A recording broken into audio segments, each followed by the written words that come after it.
जय श्री राम दोस्तों, जय हनुमान। कैसे हो आप सब लोग। कोई शक्ति उनके शरीर में प्रवेश कर चुकी है। देखिए, कोई भी शक्ति ऐसी ही प्रवेश नहीं करती है शरीर में, उसके पीछे कोई ना कोई जरूर कारण होता है और उसी कारण के तहत वह शक्ति आपके शरीर में प्रवेश करती है। वह कारण ये हो सकता है कि चौक चौराहे से वह शक्ति आपके ऊपर लग गई हो। वह कारण ये हो सकता है कि शमशान से वो शक्ति आपके ऊपर लग गई हो। वह कारण ये हो सकता है कि किसी ने तांत्रिक क्रिया कर दी हो, या फिर एक कारण ये भी हो सकता है कि चौराहे पर आपने देखा होगा कुछ सामग्री रखी होती है जिसमें एक मिट्टी का बर्तन, मिठाई, दीपक और भी कुछ सारी चीजें होती हैं। उसमें स्वास्तिक बना होता है और जो टिकनी लगी होती है उसकी सिंदूर की, और स्याही की जो टिक्की लगी होती है। और कई लोग जो है वह तामसिक मांस वगैरह भी डालते हैं। अगर आपका पैर उस सामग्री पे लग जाता है, तब भी ये जो नकारात्मक शक्तियां हैं ना, ये आपको पकड़ लेती है। आपको सबसे पहले एक बहुत ही अच्छी बात ये बता दूं जो सभी लोगों को याद रखनी चाहिए कि कभी भी आप अगर एक भगत है, इस वीडियो को आप सुन रहे हैं, अगर आप एक भगत है जो चौकी लगाते हैं, जो भी है, अगर किसी नकारात्मक शक्ति को आप उतारते हैं ना किसी के शरीर के ऊपर से, तो मेरे हाथ जोड़ के आपसे निवेदन है कि उस चौराहे पे ना रखे, उसे शमशान में रखे। हालांकि ये बात मैं अच्छे तरीके से जानता हूँ कि जब भी किसी नकारात्मक शक्ति को उतारा जाता है, अलग अलग देवताओं के नीचे रखी जाती है। चाहे वो माता मरगट काली के नीचे हो या चौराहे वाली माता के नीचे रखी जाती है, या मसानी माता के नीचे। जो लोग चौराहे वाली माता मदान के नीचे रखते हैं, वो लोग चौराहे पर माता मसानी के नीचे रखते हैं। वो लोग चौराहे पर रख के आते हैं सामान को। तो उन लोगों से खास निवेदन है, क्योंकि माता मदानन चौराहे की रानी तो है ही, वो शमशान वासनी भी है। तो अगर आप शमशान में रख के आएंगे माता काली के जोड़े में, तो भी वह शक्ति दोबारा उस व्यक्ति को परेशान नहीं करेगी। इससे ये होता है कि अगर कोई व्यक्ति का पैर पड़ जाता है उस चौराहे पर, तो वो फिर वह शक्ति पहले वाले व्यक्ति से तो वो हट जाती है उस सामग्री में आकर, फिर दूसरे व्यक्ति के पास ऊपर चढ़ जाती है। तो एक तरफ जहां आप किसी का भला कर रहे हैं, वहीं किसी का ना चाह के भी आप बुरा हो जाता है। तो आप लोगों से मेरी हाथ जोड़कर विनती है। और एक कारण ये भी होता है कि किसी पेड़ या बबूल का पेड़ है या पीपल का पेड़ है और आप उस पर बाथरूम कर देते हैं, उसके नीचे जो कोई मिठाई वगैरह खा लेते हैं, या आपने कोई अपने ऊपर परफ्यूम लगा रखा है या इत्र लगा रखा है, उसके नीचे आप चले गए, और ये भी कारण होता है कि किसी नकारात्मक शक्ति का आपके शरीर में प्रवेश करने का। अब जब कोई शक्ति आपके शरीर में प्रवेश करती है, तो ये जानना बहुत महत्वपूर्ण है आपको, क्योंकि ये जो है ना, आपको किसी ने नहीं बताया होगा कि जो मैं आपको बता रहा हूँ। शरीर में प्रवेश तो करती है, वह किस स्थान से प्रवेश करती है ये मैंने कई वीडियो में बताया, पर कौन सा वह द्वार होता है जहाँ से कोई भी शक्ति जो है ना वह प्रवेश कर जाती है।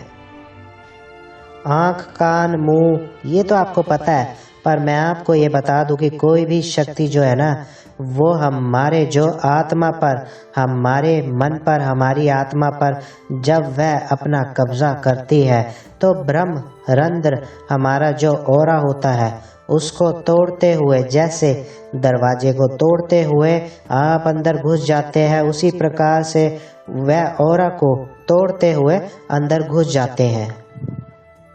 तभी कहा जाता है कि आपका ऑरा कितना मजबूत है। ये बहुत महत्वपूर्ण है। अगर आपका ऑरा मजबूत होगा ना, कोई नकारात्मक शक्ति आपके शरीर में प्रवेश कर ही नहीं सकती। तो इसलिए ऑरा को मजबूत करना बहुत महत्वपूर्ण है।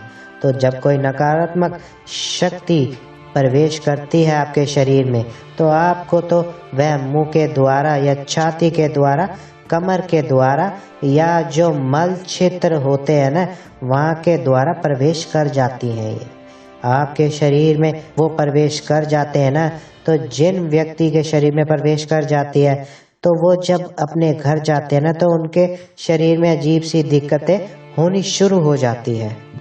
घर में जाते ही तबीयत खराब होनी शुरू हो जाती है।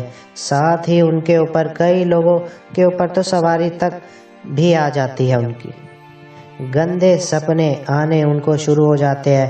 डरावने सपने आना शुरू हो जाते हैं। परछाइयाँ उन्हें दिखनी शुरू हो जाती हैं। ऐसा लगता है जैसे छाती पे कोई बैठ गया है। रात के समय ऐसा उनको लगता है जैसे छाती पे कोई बैठ गया हो। सांस नहीं आ रही है, आवाज़ नहीं निकल रही है उनकी। तो ये सारी चीज़ें होती हैं। तो आप पहचानेंगे कैसे? हाथ, पैर, कंधे और सिर में जब अगर व्यक्ति के शरीर में कोई नकारात्मक शक्ति प्रवेश कर गई है, और जैसी वह घर जाएगा ना, तो सबसे पहले तो उसको दर्द शुरू हो जाएगा। कहाँ का दर्द होगा? सिर में दर्द होगा। वह दर्द बढ़ता उसका चला जाएगा। वह दर्द इतना भयानक हो जाएगा कि वह व्यक्ति जो है ना, वह गोली पर गोली लेगा, पर दर्द नहीं रुकेगा, आराम नहीं मिलेगा। साथ ही उसके कंधे भारी हो जाएंगे। सिर भारी, कंधा भारी हो जाना, दोनों के जो दोनों कंधे हैं उसके, वो भारी हो जाएंगे काफ़ी। और हाथ पैरों में दर्द और अकड़न महसूस होगी, जैसे उनके हाथ पैरों को कोई मोड़ रहा है।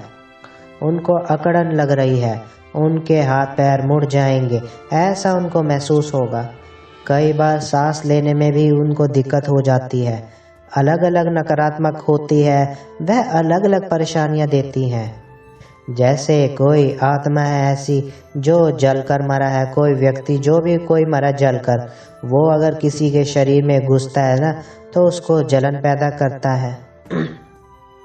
उसके सीने में जलन पैदा करता है। या फिर जो महिलाएं होती है ना, या माता बहन, उनके पेट में जलन महसूस होती है। ऐसा कहने के लिए तो आप डॉक्टर के पास जाएंगे, तो वह आपसे कहेंगे कि वो गैस की आपको प्रॉब्लम है, या फिर एसिडिटी बन गई है, इनो ले लो या दवाई ले लो, आराम नहीं मिलेगा। जलन पैदा करती है। ऐसे ही जो व्यक्ति फांसी लगाकर मरता है, अगर वो व्यक्ति किसी के शरीर में प्रवेश करता है, तो वही दर्द देगा आपको जो दर्द उसने सहा होगा। आपके गले को पकड़ के रखेगा। आपके गले में जो है ऐसा लगेगा जैसे किसी ने फंदा डाल दिया हो। आपको सांस लेने में दिक्कत होएगी, आपको ज़्यादा होने लग जाएगी, यहाँ तक कि हॉस्पिटल पहुँचने तक के भी नौबत आपकी आ जाएगी। अगर कोई व्यक्ति गिर के मरा है, या ट्रेन के आगे मरा है, या गाड़ी के आगे एक्सीडेंट हुआ है, तो जो उसका जो अंग है उसका सबसे ज़्यादा प्रभावित होगा एक्सीडेंट से, उस समय पर उस अंग में ज़्यादा उसको दिक्कत होगी। कई लोगों की आंखें जो है चली जाती हैं, तो आंखों में दिक्कत, आंखों में जलन होती है। कई लोगों का एक्सीडेंट में हाथ टूट जाता है, तो हाथ में दर्द सबसे ज़्यादा होगा। कई लोगों का पैर टूट जाता है, तो पैर में दर्द सबसे ज़्यादा होगा। तो जो इंसान मरने से पहले जो उसने दर्द सहा था, आत्मा के रूप में जब किसी के शरीर को अपनाता है, प्रवेश करता है, तो वो वही दर्द वो उसको देता है। ये आत्माओं का एक नियम है, आप कह सकते हैं। जो दर्द उसने झेला है, वह दर्द आपको वो देगा। इसलिए आप इन तरीकों से आप जान सकते हैं कि कोई ना कोई नकारात्मक ऊर्जा आपके शरीर में प्रवेश कर गई। अगर आपको ऐसा लक्षण दिखाई देना, तो आपको क्या करना चाहिए? आपको एक लाल मिर्च लेकर और उपला लेके, जैसे गोसा उपला कंडा कहते हैं, उसे गर्म करके उसके ऊपर लाल मिर्च की धुनी उस व्यक्ति को दो। तुरंत छोड़ देगी शरीर को, या फिर वो बता देगी कि वो कौन है। आपको 11 जोड़ा लौंग लेने हैं। उस व्यक्ति के सिर के ऊपर से 11 बार एंटी क्लॉकवाइज उतारने हैं, यानी आप उसके सामने बैठे हुए हैं तो आपको अपने सीधे हाथ से उल्टे हाथ की तरफ चलना है, जैसे घड़ी चलती है ना, 12 11 10 9 8, इस तरीके से 11 जोड़े लौंग के और 11 बार आपको उतार कर जला देना है। ऐसा आपको रोज़ाना शाम को करना है तो आपको आराम मिलना शुरू हो जाएगा। उस व्यक्ति के शरीर पे जो नकारात्मक नेगेटिविटी है ना, वो निकल जाएगी। तो मुझे आपसे आशा है कि आपको ये महत्वपूर्ण जानकारी पसंद आई होगी। पहली बार चैनल पे है तो चैनल को सब्सक्राइब कीजिए और मेरी वीडियो को लाइक कीजिए। जय श्री राम दोस्तों, जय हनुमान।